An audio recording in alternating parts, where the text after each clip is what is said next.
Hey, I'm Zach. And I'm Jesse. And you're watching Tesla Time News. Episode 176. On Now You Know.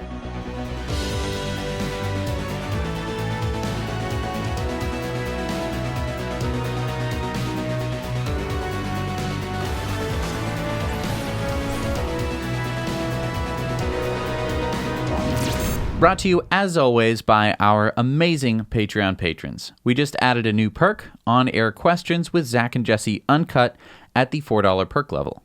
We answer as many questions as you can give us in 30 minutes. And as Amazon associates, we earn from qualifying purchases. The link is down below in the show notes. And we're brought to you by ecoware.us. Looks like you're wearing a new design there. Absolutely. EcoWare starts positive conversations with carbon-negative products. And in less than 2 weeks, we'll be at Fully Charged Live in Austin, Texas. If you still haven't gotten your tickets and you want to go, you can use our discount code to get 15% off. The link is down in the show notes. All right, so check out this footage. This is exclusive Now You Know coverage from one of our patrons. Thank you so much, Ryan. So Ryan contacted us, and he wanted to share this crazy footage with us so we could share it with you. Well, why is everyone driving so crazy here? So this is right in the middle of an ice storm. We're pretty used to them here in New England. Every once in a while, it rains when it's below freezing outside. Everything gets covered in a thin layer of ice, so there's pretty terrible traction out on the roads. And you can see these people sliding around as if there was no friction. Yeah, it's like an ice rink.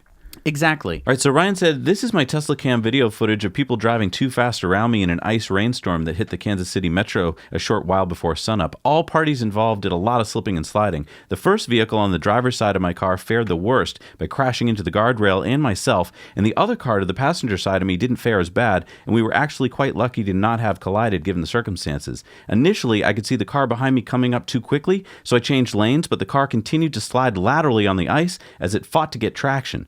The other car to my passenger side was going too fast and he was going to hit me, but tried to avoid that by going further right, but his car started sliding to the side as well. Thanks to the traction control in the Tesla, I was able to catch some traction and keep from sliding into the guardrail on my right side, but the other guy behind me slid right past me, bumping into the guardrail before spinning out in front of me and almost hitting me. Talk about a close call. Again, I'm thankful that Tesla has such a great traction control system. Otherwise, this would have ended much worse than it did. Thanks for all you guys do. You were a major influence in my choice to buy a Tesla. Wow. Looking at this footage, first of all, very smart of Ryan to not be driving too fast in this type of ice storm. It shows you what happens if you're driving too fast. You just will not have the traction that you are used to when the road is literally ice. Secondly, Tesla does an excellent job of traction control. It's a lot better than it is on a lot of other vehicles. I've driven, I think, close to a dozen other vehicles in the snow, in the rain, in the ice, and Tesla is by far, it'll do things that you're just like, oh, I don't even realize that I would have, probably done something dangerous there. Yeah. Amazing, the technology that it has. And you can see in this clip how he just narrowly avoids disaster from people who are sliding all over the road. Yeah, it's like he's just weaving a needle through. It's amazing. Yeah. Moving on here, we've got a petition with 127 claims of sudden unintended acceleration, which has been emailed to NHTSA. And NHTSA, which is the National Highway Traffic Safety Administration, has stated the following. On December 19, 2019, the Office of Defects Investigation received a defect petition by email requesting a defect investigation of alleged sudden unintended acceleration in model years 2012 through 2019 for the Tesla Model S, model years 2016 through 2019 of the Tesla Model X, and model years 2018 through 2019 for the Tesla Model 3 vehicles. In support of this request, the petitioner cited 127 consumer complaints to NHTSA involving 123 unique vehicles. The report includes 110 crashes and 52 injuries. A copy of the petition will be added to the public file for this defect petition, and ODI will evaluate the petitioner's allegations to determine if the petition should be granted or denied. If the petition is granted, ODI will open a defect investigation. If the petition is denied, ODI will publish a notice in the Federal Register. All right, this sounds like serious stuff. NHTSA investigation of sudden unintended acceleration in Teslas. Now, this isn't anything to be too worried about. It is a great part of our regulatory system. It means that they can file just about any sort of complaint with NHTSA, and NHTSA is going to have to review it. Yeah, but it's all over the news that Tesla has this unintended sudden acceleration. So we're looking at 127 cases of unintended acceleration. And I think the thing to keep in mind here is that Tesla has all the logs for all of these cases. And as Tesla has stated back in 2018, quote, "We investigate the vehicle diagnostic logs in every accident in which a driver claims the car suddenly and unexpectedly accelerated. And in every case, the vehicle's diagnostic log confirmed that the vehicle operated as designed. Accidents involving pedal misapplication, in which a driver presses the accelerator pedal by mistake, occur in all types of vehicles, not just Teslas. The accelerator pedals in Tesla vehicles have two redundant sensors that clearly show us when the pedal is physically pressed down, such as by the driver's foot." So you're saying with Teslas, you can actually know what happened because they have all the data. Right. It's actually being recorded in the logs, and so they are going to be able to go back and either prove or disprove that someone's foot was the cause of the acceleration, as opposed to mystical, magical acceleration. But I mean, 127 people must have felt confident that they had pressed the right pedal, and then they filed this petition with NHTSA, right? So that's your proof. Well, actually, it wasn't 127 individual people. Okay. This was one person named Brian Sparks. Wait, Brian Sparks? Why is that name so familiar? Oh, he's a Tesla short. What do you mean? In fact, he doesn't even own a Tesla. He just shorts the stock all the time. So you're saying that this is someone who shorts Tesla stock, filed this complaint? Yeah. In fact, most of these cases we've reported on before, and Tesla has said, like you just read, that they've checked the logs and it was the driver's fault. Well, he is within his rights to do this. There is no sort of law or regulation that prevents someone, even with a vested interest, from doing something like this, which I would argue fair enough. Okay. Well, let's use some science then. In the United States last year, there were 16,000 accidents, according to NHTSA, that were caused by drivers hitting the wrong pedal. And we know that there was 3.2 trillion miles driven. Mm-hmm. So we can do the math and figure out how many accidents per mile were caused by that. It's 0.000000005. Right. Now, we also have 127 claims that Tesla's had this accident. Right. And we know that there was about 500,000 Teslas in the United States. They drove on average 15,000 miles a year, which is what the average driver drives. So that's 7.5 billion miles. So 127 divided by 7.5 billion, that's 0.00000000169. So 3 times less accidents in Teslas by pressing the wrong pedal. Okay. And I mean, that puts us in a ballpark that is roughly on par with people hitting the wrong pedal. Right. It's a really common mistake that people make. And many times when people do it, they're sure they hit the right pedal. Right. Because usually you're flustered. Something happens, someone's yelling at you or a dog's barking and you're flustered and you hit the wrong pedal and you drive into a garage and then you get further traumatized. And I mean, this is more common with older people because they first initially hit the wrong pedal. And then usually part of your brain is like, I'm pretty sure that was the brake, so press it harder, Right. And then you end up driving into a store. However, I think, if you're startled by any way, something jumping out in front of you, it's very easy to hit the wrong pedal. I've done it before. I haven't gotten into an accident, but I've definitely had an experience where I definitely jumped for the wrong pedal, and it could have led to something bad.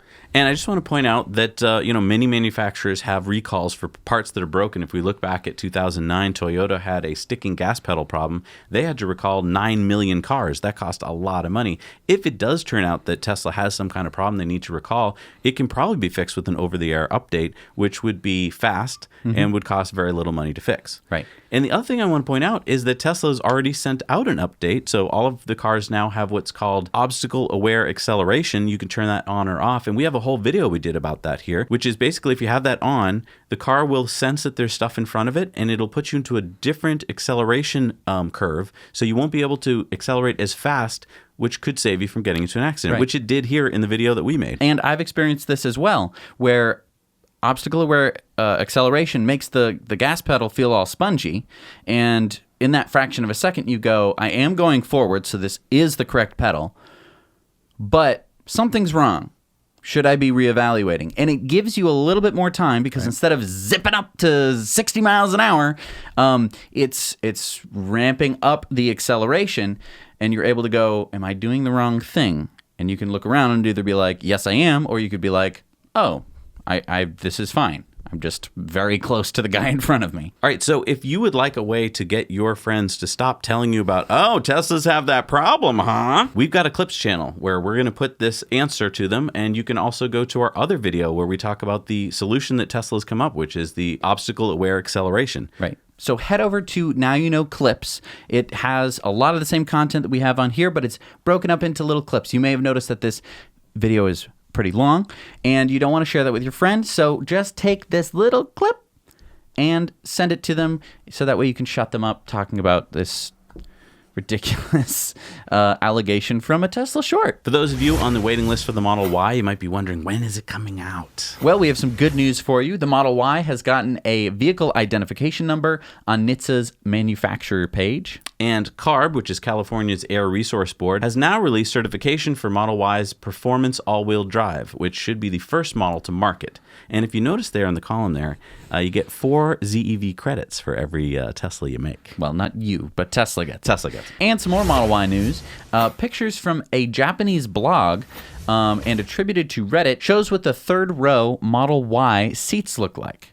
Yeah, now if you look at this quickly, you might be like, there's no legroom at all. But keep in mind that it looks like the second row seat in the Model Y seems to be on rails in this picture. And so if that's true, that would show that it's possible maybe that this second row seat is pushed all the way back, giving you the least amount of legroom. Maybe if you were to adjust it forward, you would have more. I do want to say in the Model X, which we have, the third row seat is pretty small there too. You wouldn't want to put a full-size adult in there comfortably. You probably want to put, a smaller adult or a kid. But that's going to be important for you to go check out Model Ys in person to make sure that you can put your family comfortably into them. And we've got some video of Model Y in the snow, which we're going to be posting on Patreon bonus stories. So if you want to check that out, head over to patreon.com. Check out this concept car from Tesla. Tesla just posted this on their official WeChat account. It's an official announcement for a China Design and Engineering Center and a call for people to apply for jobs at the upcoming facility. This isn't necessarily a new concept car. This is a drawing, which could be an early Model Y drawing. So we don't know if this is like the new Tesla model coming from China, definitely for sure.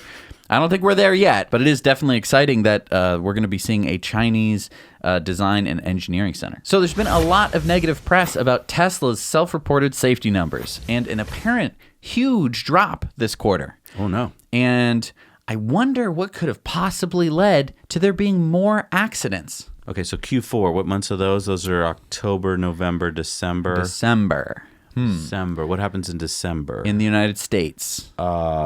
December. Winter, right? Oh, right. So it's not exactly fair to be looking at quarter-to-quarter numbers when we're talking about safety, whether it be autopilot safety or any kind of safety, because the road conditions are changing. And December has brought a lot of snow. You know what we should do? We should compare Q4 of 2018 to Q4 of 2019. Right. Now, this isn't a perfect comparison. I mean, it's not like it snowed the same amount in all the same places with the same number of Tesla cars. Everything has been in flux. Just cut to the chase. Everything what has been chasing. Take a look. You see how everything has been going up. Oh, it's getting better. It's getting safer. Everything has been getting safer. Okay, but can you spell this out for me? Because I'm really confused again by this. If I'm driving with autopilot on, how much safer is a Tesla than a regular car? It's 6.4 times safer. Okay, so 6% safer. So that's a little bit safer. No. 6.4 times safer.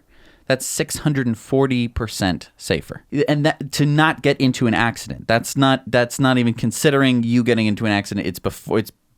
You are 6.4 times less likely to get into an accident. All right, what if I don't turn on autopilot? What if I just use regular safety features? So with the active safety features on any of the Tesla vehicles, you are 4.4 times safer. All right, what if I just get in a Tesla and I don't use any safety features? 3.4 times safer. How's that possible? Well, you might be saying like, it just seems like Tesla drivers are extraordinarily safe drivers. Yeah. I would argue that that's not the case. I would argue that Teslas have really, really good handling. As we saw in our first story in Tesla Time News, the traction control kept this guy safe. Not only that, he was a good driver. No, but that's a really good point. He wasn't using any of their safety features there. That was just him driving the car. Right. And he kept out of an accident. You have to keep in mind it's both the traction control, also just the suspension itself, the tires. I would argue the instant torque, you can get out of trouble sometimes. Absolutely. So all of those different factors mean that a Tesla without autopilot, without standard active safety features, you're already looking at 3.4 times safer than a regular car. And if you want to keep checking this data, go to hypercharts.co. Awesome data from our buddy Gally over at Hyperchange. So what's up with this new Tesla Wi-Fi wall connector? It looks exactly the same as the other wall connector, doesn't it? Well, from the picture it does, but this is going to have a tempered glass front, and it's going to have Wi-Fi connectivity. Why does it need Wi-Fi? Well, that's an excellent question, because you might be saying, I can start and stop charging my car from my phone. Right. So why would I need to connect to the wall connector itself in order to do anything? Well, every Tesla charger out there, if you plug in a car to that Tesla charger, it's going to start charging that car. Okay. As long as that car wants it to be charged. Gotcha. There is no way for you to lock the charger. Oh. For either you or your friends or anything else, time-based, nothing. Wait, so with Wi-Fi charger, I could actually start letting certain people use my charger. Like, say I'm a restaurant and I wanted it to shut off at 6 p.m. I could do that. There is potential for that. Are they going to be doing that specifically? I don't know. They've said that this is going to allow for some firmware updates. I don't know how many firmware updates you're going to need to do on a charger if it's not going to do some pretty interesting stuff. Can I also ask, couldn't utilities be allowed to control your charger? And then if, there's peak power times, they could limit the charging speed and then they could raise it during, off-peak? That is another possibility as well. Another question that's floating around out there is, could this be vehicle to grid?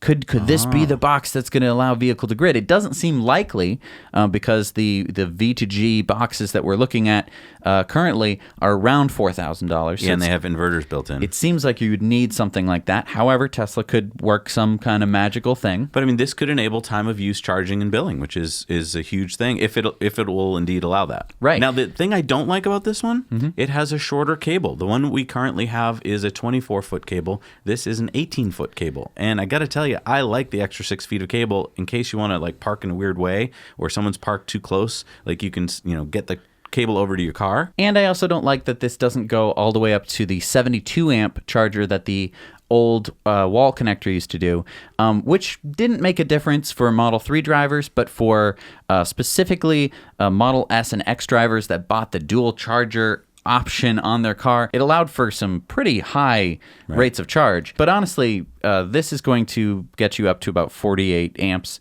and that's going to be plenty. Stand and deliver! What's going on? Hand over the gold! What are you talking about? Stand and deliver!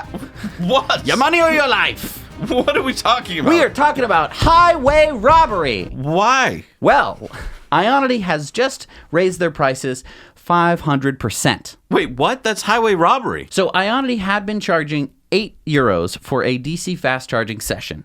That could mean rates as low as 13 euro cents per kilowatt hour. Compare that to a 24 euro cent per kilowatt hour at a Tesla Supercharger in France, and 33 cents at a Tesla Supercharger in Germany. Okay, so the new rate's going up 500%. What does that mean? So the new Ionity rates are going to come in somewhere around 79 cents per kilowatt hour. 79 cents a kilowatt hour? So to put 80 kilowatt hours in a battery, that's over 60 euros for about 160 miles or 250 kilometers. That would be the equivalent of paying $11 a gallon for gas. Yeah. Yeah. What? Yeah. I mean, energy rates in Europe are high, but they are not that high. Okay, wait. Ionity was started by the Dieselgate settlement. Right. They had to build out this charging structure because they had defrauded people and killed people by building diesel engines that emitted horrible things. Right, 40 times pollution over the regulated amount. Right. Of course. So they have to build out this charging infrastructure. They kept the price reasonable when they started, and now they're going to raise it 500% so that basically no one's going to want to use it? It's highway robbery. I mean, there's no other way to really look at it. I'm so disgusted by this. It's charging a little bit more than energy rates in the area. That seems fair, right? Because you're not you're being able to make a little bit of money on top of it to pay for the chargers. I completely understand that. I completely get that. And that's what Tesla does, right? It's just a little bit more. The chargers were paid for by a settlement by the VW had to pay billions of dollars to build out the charging infrastructure. Well, they're not supposed to make any money off this. I don't know how it was structured. I assume that there was a room of lawyers somewhere and they figured out how this would all work. And somewhere, some lawyer wrote in some clause or something that allowed this to happen. But it is ridiculous. And I think that this is basically price gouging. There's no other way to put that. If you're driving an e-tron around Europe, suddenly you're paying $11 a gallon equivalent? Right. That's crazy. It's super crazy. So, Jesse, have you heard of BlackRock? It's like a genre of music? No. It's the world's largest money manager. They were founded in 1988 with $7 trillion in assets under management. So what does that mean, assets under management? So you know how if you have like a 401k at work and you put money aside and then some company like Fidelity manages it for you? Right. Like so they're buying the stocks, they're selling the stocks, they're trying to make you more money so that way when you, collect on your 401k, it's more money than what you put in. Right. So when they buy and sell those stocks for you, you don't get to vote on the shares of those stocks. So for instance, if your 401k held 100 shares of Tesla, they don't ask you how you want to vote. They vote your shares for you. Why? Because they're managing your money. What if I want to vote my shares? You can't. Okay. Yeah, isn't that awful? Okay. So basically, BlackRock is the largest fund manager with control of $7 trillion worth of money, which means they can vote all those shares of all those different companies. So they have a tremendous amount of power. And on top of that, having $7 trillion in assets mean that you're able to sell ridiculous amounts of shares of different companies, meaning that you can really move a stock. Yeah. Well, the good news here is that in the annual letter to CEOs last week, Chairman and CEO of BlackRock, Larry Fink, said this: "Climate change has become a defining factor in companies' long-term prospects. Over the 40 years of my career in finance, I have witnessed a number of financial crises and challenges: the inflation spikes of the 70s and early 80s, the Asian currency crisis in 1997, the dot-com bubble, and the global financial crisis. Even when these episodes lasted for many years, they were all, in the broad scheme of things, short-term in nature. Climate change is different. Even if only a fraction of the projected impacts is realized, this is a much more structural, long-term crisis. Companies, investors, and governments must prepare for a significant reallocation of capital." Wow. Yeah. So the largest fund manager has basically said to CEOs, we need to tackle climate change? Yeah, so BlackRock has joined Climate Action 100 Plus, which is a group of large asset managers that is pressuring the biggest polluters to reduce their emissions to respond to the climate crisis. They have also just announced that they will no longer invest in thermal coal. That's about $500 million from their investments that they're going to shed. And they will drop company directors who fail to act on financial risks from climate change. Now, this is a big deal because this is how the market values companies. We're going to be doing a story on Patreon bonus stories about a big Wall Street guy who is obviously affected by this BlackRock shift. Now, what do you mean they will drop company directors? So they get to control the board of directors of many of these companies because they're such large investors in them. And so if they call up and say like, yeah, we don't want that guy serving on your board, he doesn't serve on your board. Oh my goodness. Yeah. Wow. Yeah, this is a major shift. So to follow up on this story, I wanted to touch on Davos, which The everyone's... Onion Knight? Not the Onion Knight. The smuggler? No, you're talking about Game of Thrones. Yeah. I'm talking about Davos, Switzerland. Oh, okay. No, you're hearing about Davos, Switzerland this week because every year the World Economic Forum holds their meeting in Davos, Switzerland, and I thought we should just briefly mention what this is all about. So their whole aim is to improve the state of the world. They've been holding this event ever since 1971 at the Alpine Ski Resort in Davos, Switzerland. Leaders, CEOs, academics, they come from around the world to have these very important public meetings, but also side meetings where they make little deals and so forth. 3,000 people in all are either invited or because their members are allowed to go. If you're invited, it's free. And if you're a member, you get to go. Cool. So we should probably buy some tickets. You want to become a member? Absolutely, yeah. How much is it? It's $500,000 a year. Okay, so we'll just... I'm sorry. Wait. You said $500,000? Yep. Not $500? Nope, $500,000 to get a ticket to go. And by the way, the tickets are all color-coded, so if you did buy that $500,000 ticket, that does not ensure that you get to go to all the events or rub elbows with everybody. You have to hang out with the people with the same colored badge as you. So the white hologram badges, those are good for access to anything at Davos. But everyone else, you're just going to pretty much be hanging out in the lobby.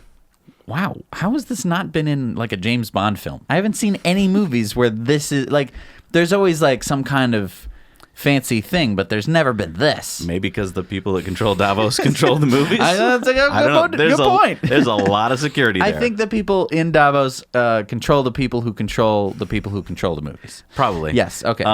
Good news is this year Greta Thunberg will be attending again. She was there last year, and she's not going to be driven up to it. She is walking from the base of the mountain to the top. Wow. Good for you, Greta. Ready for a boring update?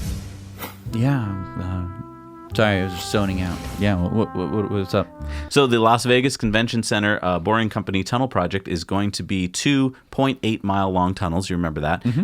They're 40 feet underground, and they move about 4,400 people every hour. This $52.5 million project started on November 15th, and get this, Boring Company just announced that they have now bored 2,100 feet, or about half the length, in just 2 months. Wow. So is this just one tunnel or both tunnels? Both tunnels. So they've done half the work in 2 months. Yeah. Now, I mean, obviously, a hole in the ground is not a completed thing. Sure, they still have to build 3 stations and stuff like that. But if they build it in time, it'll be ready for CES 2021. All right, so there's been a change to the 2018 International Energy Conservation Code. Wow, I thought the last one was a boring update. It seems boring. I totally get it. This is an update to a national electrical code. I know that seems boring. But get this, there's some stuff about EVs in here. So what's exciting here is that this code makes it mandatory when you're building a new structure, like let's say a house or a condo development, that you bring in the electrical for future EV charging. What do you mean bring in the electrical? Well, instead of having to retrofit and rip apart walls and bring wires all the way back to the panel, this code says when you're building the house, let's say a garage or parking space, you've got to bring the conduit and the cables out to the parking spaces based on this chart right here. So for instance, if you're going to be building one parking space, you need to have one EV ready space, which means the cable's already in the ground, it's already there, ready to be wired up by an electrician. Okay, but if you have 11 to 15 spaces, you'll have 2 EV ready spaces and then 3 EV capable spaces. What are EV capable spaces? EV capable just means that they've run the conduit or the pipe for the wire. They didn't necessarily have to put the wire in the pipe. But it's really easy when you have the pipe to just pull a wire. Absolutely. We have run enough conduit and had to pull enough cables through. The hardest part is the conduit. Right. It is.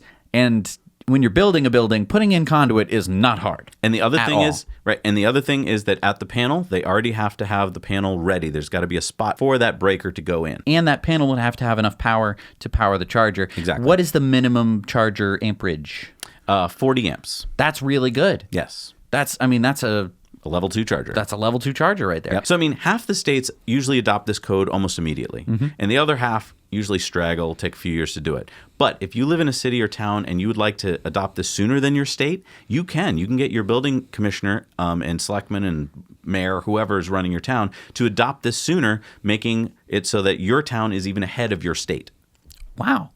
This is really interesting. So this is how we're going to have EV charging, the EV charging that we're going to need in the world. And once this is in, this can just be updated for every year. As we get more vehicle adoption, we can just say, okay, the minimum is no longer 2 EV ready spots for such a number of parking spaces. Now it needs to be 3 or 4 or 5, or it needs to be 100%. Right.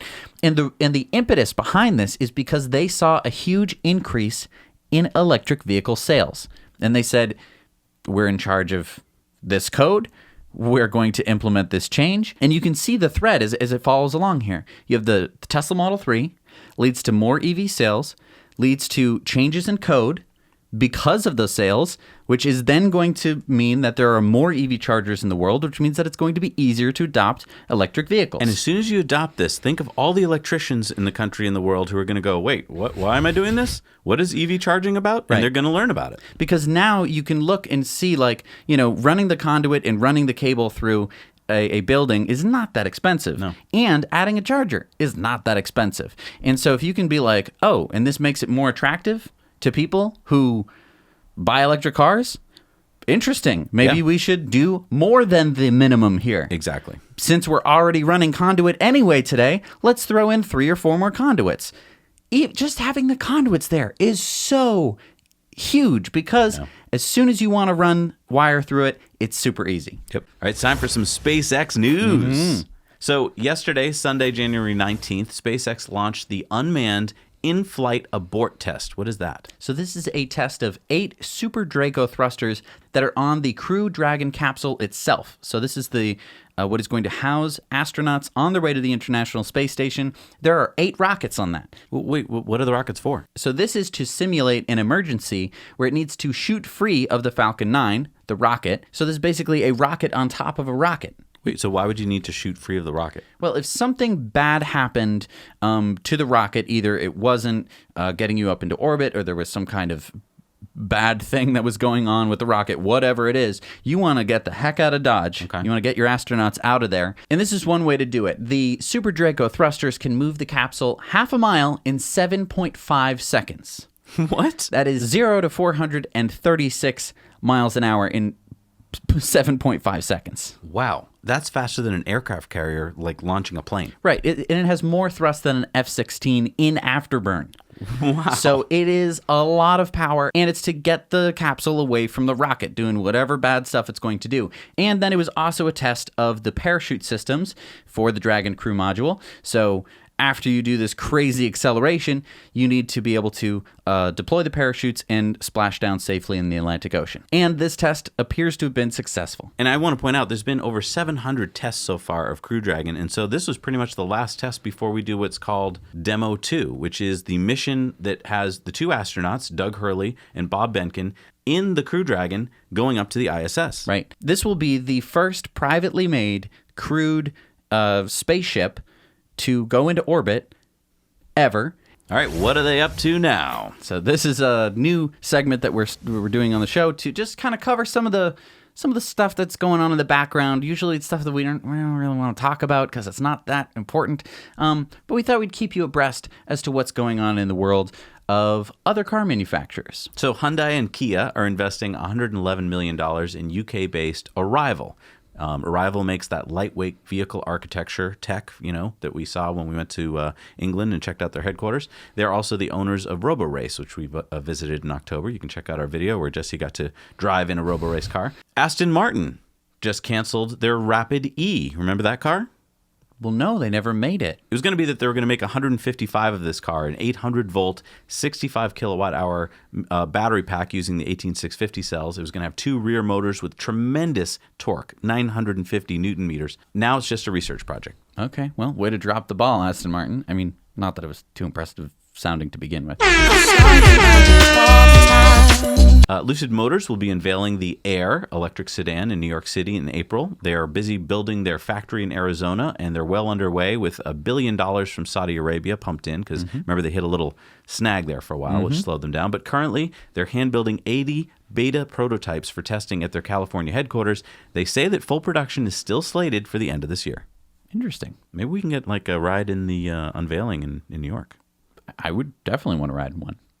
Good news about Sono Motors. Remember, they were trying to meet their mark of 50 million euros by the end of the year. Well, they didn't quite reach that, but they were able to extend their deadline, and they've now just reached 50 million euros. So I guess they're still a company. Yes, so this is great news for all the backers and all the people who pre-ordered the Scion. And as a reminder, the Taycan Turbo gets 69 miles per gallon equivalent and 201 miles of range. And you might be asking, yes, we already know this. Why are you saying this to us? Well, it was the least efficient electric car available in the United States. Well, that is until last week. Yep, fueleconomy.gov listed the Porsche Taycan Turbo S as the newest, lowest efficient electric car. So the Taycan S gets 68 miles per gallon equivalent with 192 miles of range, even though it has a 93 kilowatt hour battery, and it is now the least efficient electric car available in the U.S. Wow. So the only way to beat a Model S's performance is to have the worst efficiency and pretty terrible range. Yep, Porsche's got the bottom 2 slots. Wow. You know what they say, Jesse? Uh-huh. If you can't beat them, run away. Join them? That's exactly what it appears Mercedes-Benz is doing with their 80 kilowatt-hour EQC 400 SUV. Martin Schwenk, the managing director and CEO of Mercedes-Benz India, said the EQC will be the first dedicated luxury electric brand in India, and it'll be going on sale in April of this year in India. Now, Mercedes-Benz won't be bringing it to the U.S. until 2021. The starting price in the U.S. will be $68,000, pretty good for a luxury car. In India, guess what it'll cost? I don't know, probably less. Like, what do you think? Like $60,000? They have a lot of luxury taxes in India. $72,000? $140,000 starting. Then why would you start it in India? According to Bloomberg, only about 8,000 EVs were sold in India in the last 6 years. Okay, so I'd ask again, why India? Well, the good news is that India has a subsidy on EVs, so now you can get $140 per kilowatt hour. Off of the price of the car? Yep. Oh, it's pretty good. 80 kilowatt hours. We're looking probably like $10,000-ish dollars. Oh, sorry, I forgot. It's only available for cars that cost less than $21,000. So why India? Just because they're not going to have anyone to compete with? Yeah. So we've been reporting there's been a 2-year decline in Bolt sales, down 29.5% from 2 years ago. Wow. So to counteract this, Chevy has sent a bulletin to Chevy dealers making Bolts eligible for a $10,000 lease incentive. What? Yeah, we're seeing 3-year leases for the 2020 Chevy Bolt LT for $169 a month with $22.19 down. So keep in mind the 2020 Chevy Bolt has 259 miles of range, which is more than the original Bolt, which had 238 miles of range. That's fantastic. Yeah. That honestly, $169 a month. If you switch from any gas-burning car, you're going to be paying, it's just the price of gas, and then the savings of electricity. That's fantastic. Thank you, Chevy. Thank you for subsidizing EVs. They're doing a better job than the government. Yep. Thanks. Round of applause, everyone. Chevy, just because their sales are doing so abysmal? Because of the Model 3. Yep. Thank you. Thanks, Tesla. And lastly, NIO, the Chinese company, just unveiled its EC6 coupe SUV at their NIO Day 3 weeks ago in Shenzhen. This is a 2-motor, 160 kilowatts permanent magnet motor, both in the front and the back. It can go to 0 to 100 kilometers in 5.6 seconds, or with the Sporty model, you can go in 4.7 seconds. Nice. It's got a 70 kilowatt hour battery pack for 304 kilometers or 188 miles of range. Or you can get the 100 kilowatt hour battery pack for 430 kilometers, 267 miles of real world range. It's got a really good coefficient of drag too, 0.27. Nice. Pricing will be released in July, so we don't know about that yet. And delivery is supposed to happen in China in September. So this is going to be the Chinese Model Y competitor. And I do see it as a true competitor to the Model Y. Yep. I mean, those are excellent stats, and depending on the price, might give it a run for its money. Yeah. So we're going to be starting a new series on Now You Know channel called Elon the Disruptor. It's a 14-part series, and it's pretty exciting. So, I mean, if you've kind of run out of Mandalorian and Rick and Morty episodes and you need something to binge, maybe start there. Yeah. So this will be coming out January 25th, which is Saturday. Now, you might be asking, is it disruption? You're always talking about disruption. Well, luckily, this first episode will kind of cover what disruption is like. And then we're going to be having a new one coming out every week after that for 14 weeks. Right. So that should keep you busy. Yeah. I mean, to give you an idea of what a disruption is, it's when 2 or more new technologies converge to completely disrupt an existing technology. Like what? Okay, how about luxury cars? Okay. Take a look at this graph here from Wheels Joint. This is showing us a bunch of luxury cars that we all know really well, like the BMW Model 3 series, for instance. Wait, what's that? What's that noise? What's that sound? Something's coming. What's coming? So you remember in 2017, a new car came along, a luxury sedan called Model 3. Why are they all going down? This is the oh my goodness. Yeah. Look at that graph. That's a disruption in action. You see that the BMW 4 Series, for instance, has dropped 53%.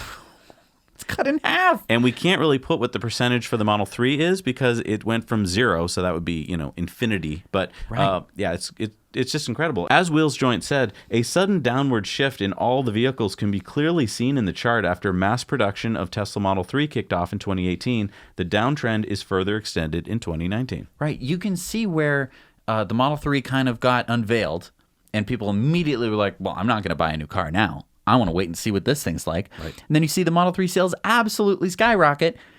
It's completely disrupting the luxury car market. Yep. The crazy thing is, though, it's a completely different technology. Yeah. So Klaus Froelich, BMW's R&D boss, told Automotive News, "We see battery electric vehicles mainly on the West Coast and parts of the East Coast, while the rest of the U.S. will continue with conventional gasoline engines. The best assumption is that electrified vehicles will account for 20 to 30% of worldwide sales by 2030, but with a very diverse global distribution." I think it's kind of unfair to quote guys like this because you're probably quoting it out of context. He probably didn't really mean that. I mean, how could he possibly be so dumb? He's in charge of R&D at BMW. I'm sure he's smart enough to know that EVs are the future, Jesse. So maybe just tone it down on these little quotes, and let's just move on. Oh, so you mean like quotes like, "In 2021, we will update the CLAR architecture with a new central floor that can house higher density batteries. This will permit our plug-in hybrids to travel 50, 62 to 75 miles in full electric mode, as well as allowing us to install a larger fuel tank than we have in our current plug-in hybrids." Yeah, and he did say this. "Right now, a fuel cell powertrain costs about 10 times more than a BEV system. We plan to have those costs equalized by 2025 with the third generation of our scalable fuel cell system, which could result in volumes in the hundreds of thousands. We foresee fuel cells as a viable solution for light and heavy-duty trucks, which are facing very tough CO2 reduction targets and already use very efficient diesels, so the next step could only be electrification. But you cannot electrify a heavy truck with batteries because reducing the payload from 6 tons to 7 tons is absolute nonsense. With a single recharging station, you can refuel a fleet of 100 hydrogen-powered light trucks overnight. About 200 highway refueling stations could serve thousands of heavy trucks across Europe, which means that on the infrastructure side, this is feasible." So in order to do this, you'd need a really big tank full of hydrogen gas, enough to fuel it'd have to be more than 100 trucks in a night.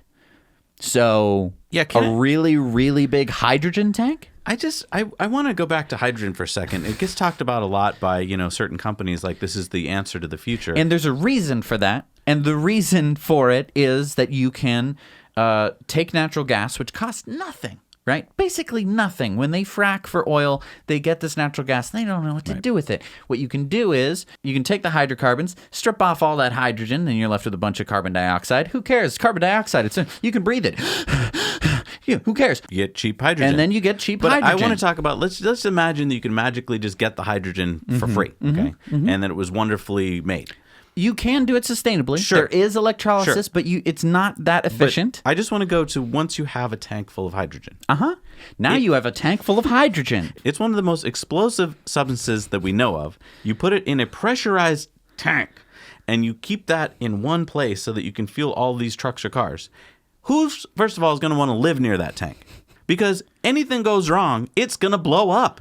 But going back to BMW, they're clueless. Froelich here says that China is only going to convert EVs in their big East Coast cities pretty soon. He says while Western China will rely on gas for the next 15 or 20 years.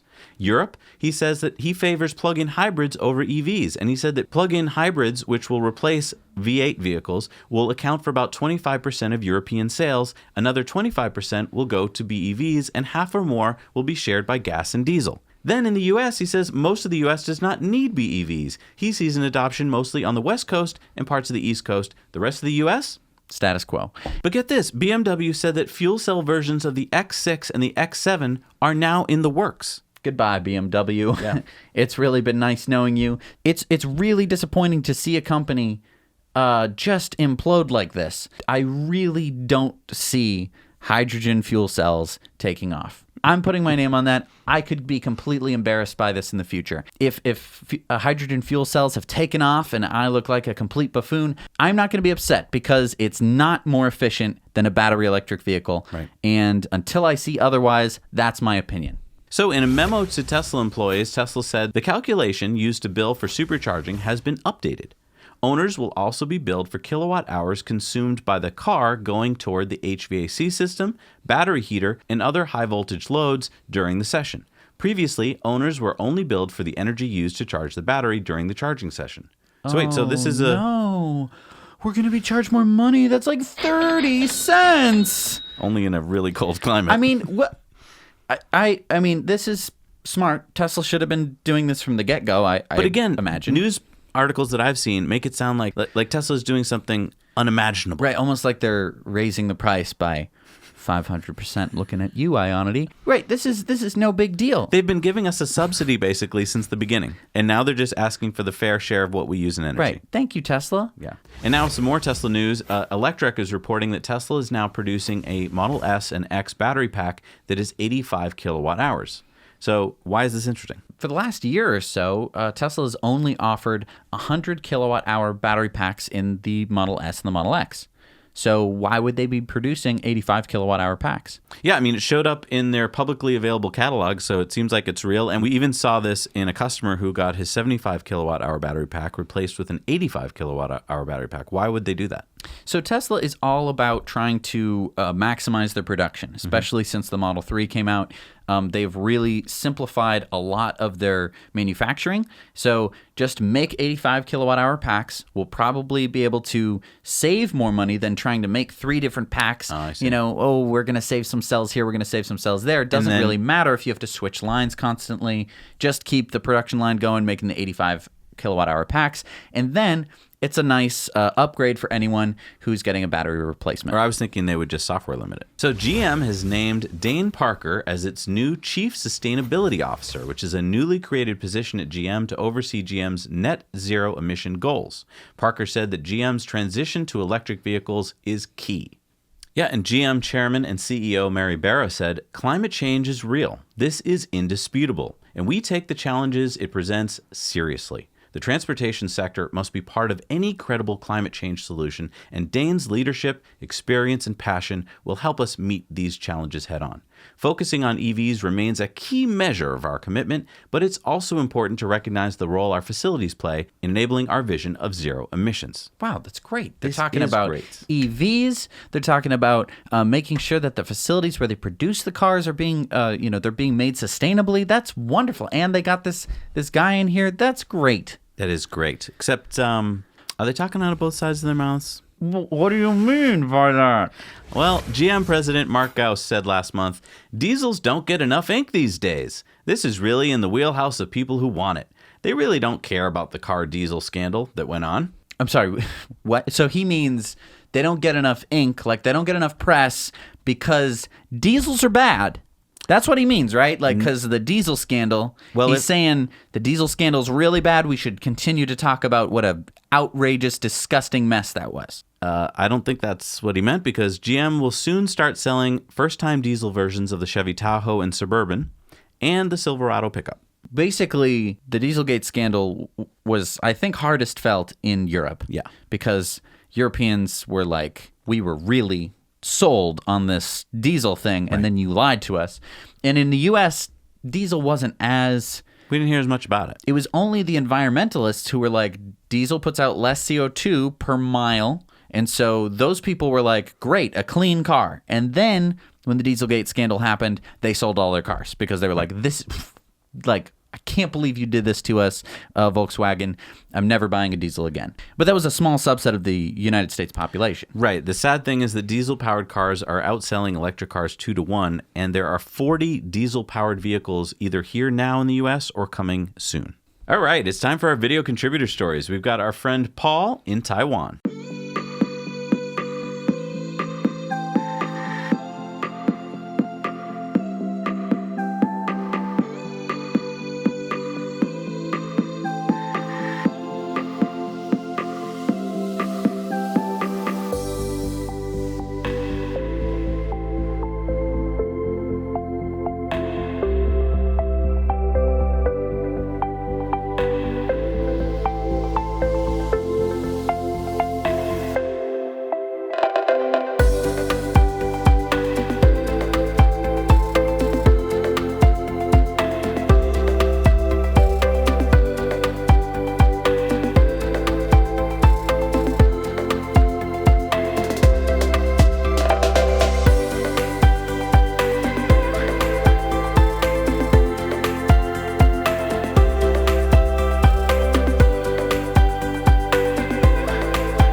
Wow, what a fun event, Paul. That looked really fun. And we're running out of video contributor stories, so this is your chance. Send us in something that's going on in your neck of the woods. It's a 2-minute story. Shoot it in landscape. Keep the audio high quality. Don't put any music on there. Send it to Zach@nowyouknowchannel.com, and we'll see about getting it on the air.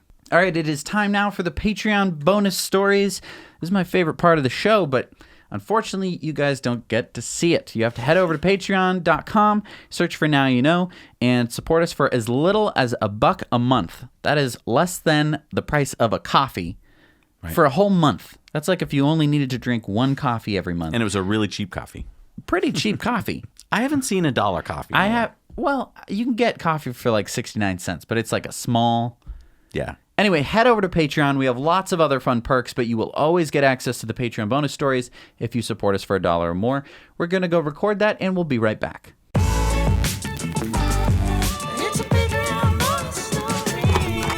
We're back from the Patreon bonus stories. It's time for the shout-outs. Who do we got this week? We have Lori Leidna, Timothy Lewis, Sam Alvarado, Wiley Brooks, Clarence Christian, Lightning Ryan Fulker, Fabio, Kat Snow, Kevin Chandler, Paul D. Sasso, Francis Kotzer, Doug Pauley, Juan Ignacio Galleira, and Smart Charge America. Thank you guys for supporting us. All right, it's time for Elon's tweets of the week.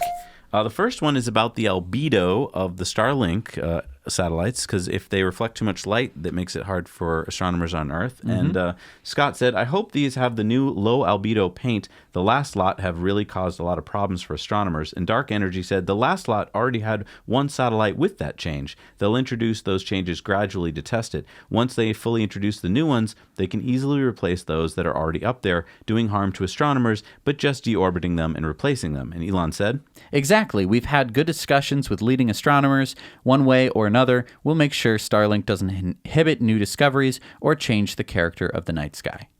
And I mean, I actually have been looking for these Starlink satellites. I have an app, and it tells me when they're up, and it's really hard to see. So it's for most stargazers, it's not going to make much of a difference. But of course, if you're looking through a telescope, it could make a difference. Now, Professor Catherine Hayhoe says, people worry about how much land we'd need to supply the U.S. with clean energy. Well, Elon and I have independently calculated it, and we both come up with something roughly comparable to the area we currently use for maple syrup, or golf, a square about 100 to 120 miles per side. And Elon said, very true. What's really mind-blowing is how much energy the sun outputs and how little of it is absorbed by Earth. There is so much solar energy. We can solar power all of human civilization with a tiny percent of Earth's surface, which is a super tiny percent of energy emitted by the sun. Right. I mean, if you look at how much of the United States is taken up by just cows... This next one from Eva Fox. Hey, Elon, can you please give me a place on the Starship in N years for my ashes? I dream that it will be dispelled in outer space. Elon said, yes. Okay, I got another business idea for you, Elon. I know, right? Put them in a box. Yeah. You send them up to space. Right. I mean, yeah, we have terrestrial undertakers. Yeah. Let's get some space-based undertaking. I mean... Where would you like your body to be stored? Out by Mars or Jupiter? Yeah. And speaking of starships, Elon said building 100 starships a year gets to 1,000 in 10 years, or 100 megatons per year, or maybe around 100,000 people per Earth-Mars orbital sync. That's the goal. Myers said, but Elon, Earth-Mars transfer windows only occur every 26 months. What are the missions for these starships going to be during these 2 years waiting time? Elon said, loading the Mars fleet into Earth's orbit, then 1,000 ships depart over 30 days every 26 months. Battlestar Galactica. Helping to pay for this is why I'm accumulating assets on Earth. So this is what Tesla is. Wow. He's just accumulating assets on Earth. And I mean, many of you have been doing that as the stock has gone up this week. But in all seriousness, though, how fun to be sending 1,000 ships to Mars. Time for some more fun stuff. Community mail time. Community mail time. So these mud flaps from Denmark? Yeah. So Tesla actually is sending out mud flaps to not just Canada. Oh. They're also sending it to Denmark, Sweden, Norway, lots of other cold countries. And did he explain how they install? He showed us the entire manual. So Awesome. just in case you're worried, yeah, it looks like 2 screws per thing. It's not that complicated, and there you go. Then now you have mud flaps on your car. Nice. Our friend Cal has created a cool site where you can offer rides to prospective Tesla owners, and you can get butts in seats. So head on over to Tesla Ride Finder and put your Tesla on there. Or if you don't have a Tesla and you want to check one out and see if there's anyone in your area that you can take a ride with, go see if there's one available. Right. We'll put the link down below. This next one was sent in by Alex. It was the first self-charging hybrid. All the convenience of steam power, plus the economy and speed of a plow horse. When the steam gets cold, just repower the horse with more carrots. And the droppings can be easily burnt to provide clean home heating. Wait, is this for real? I don't think it's for real. It could have been for real. This is look when real. everyone talks about a plug-in hybrid, this is kind of what I think of. How about Leopold's new Blueberry? Hi, Zach and Jesse. I'm a longtime patron of yours and thought I'd share my excitement with you. I bought my first EV. I was finally able to ditch my old ICE car that I had for 5 years, and it was costing more and more to maintain. My girlfriend and I were already convinced that EVs are the future, fun, and the right thing to do, and just plain old made sense. We don't have the finances quite yet to buy a Tesla, even though I'd really like a Model 3, and we don't have any children for the moment, so we decided on leasing the new Renault Zoe 52 kilowatt hour. That's with great pleasure that we welcome to our family this wonderful purple, actually called Blueberry, Zoe. It's been 2 days, but it's already an enjoyment. I even found myself going out for a drive late at night yesterday just for the fun of it.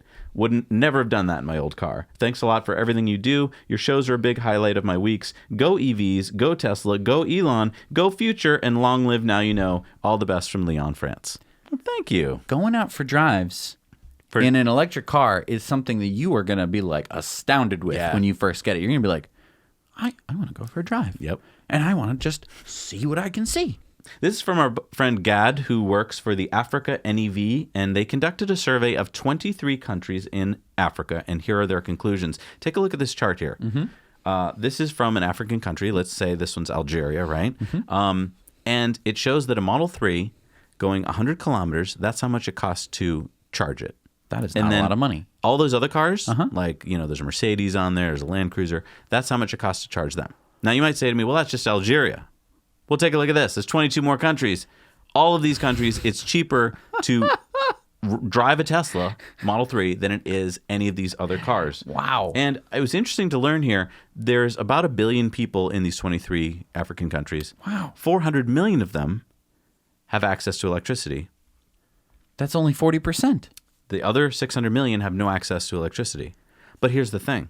It doesn't take much to get electricity to them. If we could get them, solar on the roof, then they would have electricity to charge their cars with. Whereas getting the infrastructure to bring gasoline to a lot of these places is pretty expensive and pretty difficult. Because the gasoline is nowhere near them. The sun comes up every day, and it's Africa. It cuts through the equator. Right. So, this is a great opportunity for Africa to get electric vehicles because they're the cheapest, easiest to maintain. There's so many positives. You know all that. You could build a specific for Africa EV. Yeah. Easy to maintain. Yep. A lot of travel because the roads aren't that great. Just to start it off. Yeah. It wouldn't even need to have that crazy range, especially if you brought a bunch of solar panels. Exactly. Because they're getting a lot of sunlight. Exactly. All right, it's time for our on-air question of the week, and we have this new cool on-air Questions with Zach and Jesse Uncut, which we do every month over on Patreon at the $4 and higher perk level. So go check that out, where we answer 30 minutes worth of questions. But here's one we got. This is from Dennis S. He says, Zach and Jesse, given that Cybertruck will have large RV trailer towing capabilities, one big concern is that potential buyers are going to have is charging when towing. People are not going to like the idea of needing to unhook every time they need to charge. Pull-in charging spots are very limited. Most of the new Tesla version 3 locations do not have pull-in stalls. Do you think Elon would consider adding a second front-mounted charging port so that truck trailer owners can utilize the traditional back-in stalls? Or do you think Tesla would offer a supercharging extension cord that might require limiting maximum charging to 150 kilowatts? I don't think either of them. It's a good question. I don't think either of those are the way I would go. Because in most parking lots, driving straight in with the trailer is going to block access to like half the parking lot. So I don't think that would work. I also don't so any of the drive-in methods, whether it's extension cord or more pull-in stalls or more plug-in the front, any of that is not going to fix the problem because the problem is the trailer. I think the answer is third party. I think that right now we're just thinking of Tesla building superchargers, but before long, I think someone with half a brain is going to go, wait a minute, all these cars, every year more cars are coming to charge. I could open a charging station, kind of like a gas station, where I would have a convenience store and a restaurant and whatever, and all these cars would come to me. And all they need to do is contact Tesla and say, can we license your technology? And I'm sure Tesla would be like, sure. And then you're off to the races. You could have special ones that are just made for trailers, just like they do now at gas stations, and it would be great. So I don't think Tesla's going to have the answer to all of this. I think that third-party companies are going to have the answer. Right, especially when Tesla starts to run into capacity problems, which they're already doing in some Californian cities and cities on the East Coast as well, where if there was a third party who was like, we could make some money, not necessarily just from the electricity, but from the people who have 20, 30 minutes on their hands, 30-minute mini golf. Right. Now, we're going to be traveling with the trailer down to Savannah, Georgia in February, so we're going to be filming a lot about our experiences with that because we're going to have to supercharge.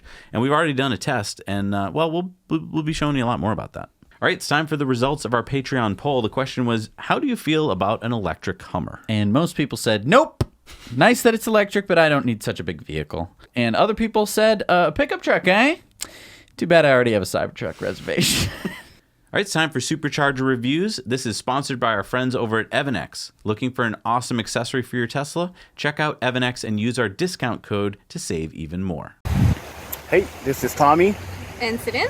We're here in North Bay. We're at a good location here. We've got Canadian Tire, we've got Atmosphere, Sports Check, Winners, Michaels, Mark's, the Dollar Tree, PetSmart, a couple of restaurants, Lot 88 Steakhouse and Bar site. We're right off the Highway 17 Trans-Canada right over there. And there's a Hampton Inn right there. Doesn't look too bad. I think we stayed there. And I believe there's a Dairy Queen that's going to be opening. Yeah, Dairy Queen's going to open up soon. So here you are. Now you know. Now you know. Hi, Sarah Starr speaking here for Tesla Time News. I'm here on the south coast of the UK at the Portsmouth Supercharger. Now, this supercharger does have a lot of charging bays, so it has that going for it, which is probably the only thing it's got going for it. Because the big problem with this supercharger is there are no restrooms, no restaurants, no coffee shops. There is nothing. In fact, it's in the middle of an industrial estate. So if you need a restroom or if you need a coffee shop, you're kind of like out of luck. Now there are some shops and restrooms and so forth, but they're over a 15-minute walk away down a very dark alley. So if you're coming here in the evening, particularly if you're female, you do not want to be walking down that alley, like this 15-minute walk down this long, dark alley at night. So not a great place to be charging if you're driving here alone. The other problem with this charger is you'll probably just see here. I've had it before where there's been 2 or 3 cars parked here, and it makes it very, very difficult to get into a spot here, into a charging spot, when there's lots of other Teslas parked here. So you can kind of like get boxed in almost, so that can be a problem as well. So I'd give this supercharger 3 or maybe 4 out of 10. I would say 3 out of 10 probably. Obviously here on the south coast of the UK there aren't very many chargers, this is like the only supercharger nearby. There is another one like maybe 50 miles away, but that's about it. So this is Sarah Starr reporting for Tesla Time News here in the UK. Hey Zach, hey Jesse. Wanted to show you this brand new Tesla Supercharger station that was just put in New River, Arizona, just off of Highway 17 at the Shell station. Can't call it a gas station anymore, I guess. It's an Electron station. I don't know. The store does have a Subway shop inside, but there's nothing else within walking distance, really. But it's real convenient just off the exit. And now you know. I love Supercharger reviews. Thank you so much for filming them. And if you haven't done one yet and you'd like to, and you're like, I don't know how to do it, not hard. Just go to nowyouknowchannel.com/Supercharger reviews, and it's all the directions are right there. All right, it's time for new Superchargers this week. What do we got? We got the 8 stall in Kissimmee, Florida. We got the 4 stall in Radom, Poland. The 12 stall 150 kilowatt supercharger in Wareham, Massachusetts. That's one that I'm going to go visit. Got number 6 in Poland, the 2 stall in Warsaw, Poland. 2 in Poland this week, huh? Yeah. And number 509 in Europe, number 74 in Germany, number 1,770 in the world is the 12 stall in Rauenberg, Germany. And a big shout out to supercharge.info because they keep track of all this info. So if you want to go and see where all the superchargers are, that's a great place to see them.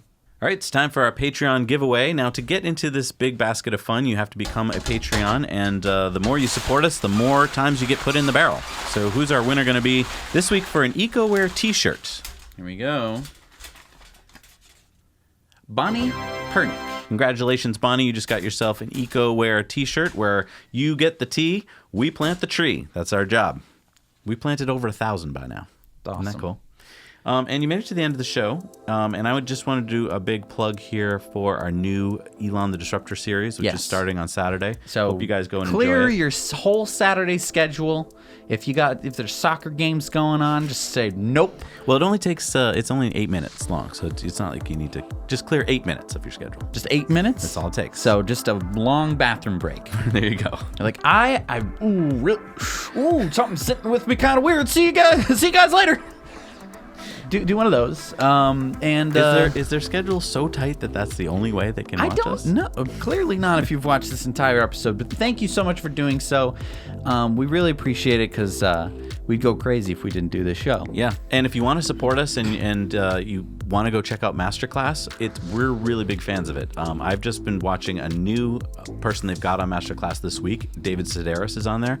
He's a comedian, a writer, super funny. And I was just surprised to see that they're just adding them so fast. And then I thought to myself, I don't claim to be a writer, but if I did and I wanted to learn to be a better writer, I started checking out who they've got for master writing teachers.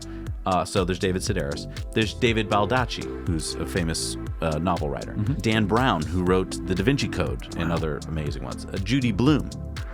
James Patterson. Joyce Carol Oates. Billy Collins. David Mamet. Neil Gaiman. R.L. Stein. Margaret Atwood. And Malcolm Gladwell. The masters. Right. And honestly, I think that everyone should write. Even if it's not, even if it's not going to be a New York Times bestseller, even if it's just for your children and your grandchildren. Yeah. What a fun way to leave a little legacy, a little memento, as opposed to, I don't know, with all this Ancestry.com stuff where you're I found a ticket that he was signed on and that's how he crossed over to America. What if there was a book and it was hey, here's a little story of my life. That's a really good point. 100 years from now, if they find your book about your family, they're going to think of how many excited ancestors you're going to have. And I'll just say, these masters here at Masterclass, they don't make you feel like you can't do it. They make you feel like you can do it. They don't get up there you will never be as good as me. They are really it's not that hard. This stuff isn't that bad. After just one class, I was just I want to do this. Right. It's really cool. So go check out Masterclass. If you sign up for Masterclass for a year, you're helping to support the show a lot. Yeah. So and you're gonna have a lot of fun. And share with your friends. Share it with your family. There's gonna always be something interesting to learn about. So whenever Netflix fails you and it's nothing good to watch today, I guess we got to wait a year for some of these new shows to come out. That's the only thing about that YouTube that I don't like, which is that you might stumble across Zach and Jesse who seem to know what they're talking about, but there's other people you stumble across and you're like, that's not how you fix a dishwasher. They're not masters at it. They got a YouTube video. Right. Whereas these people, from their reputation, if you like that author, you know that you're going to like their class. Right, and this isn't clickbait. No. I mean, it's aside from it is well produced. Well produced. And the only clickbait is the people who are on there. Right. But you're getting the actual person. Right. Who's sitting there just teaching you for a whole class. Yeah. It's really fun. You just try it out for a year. Yeah.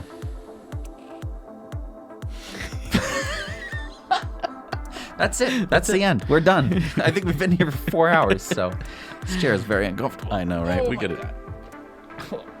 Did we sign off? That's it. Bye.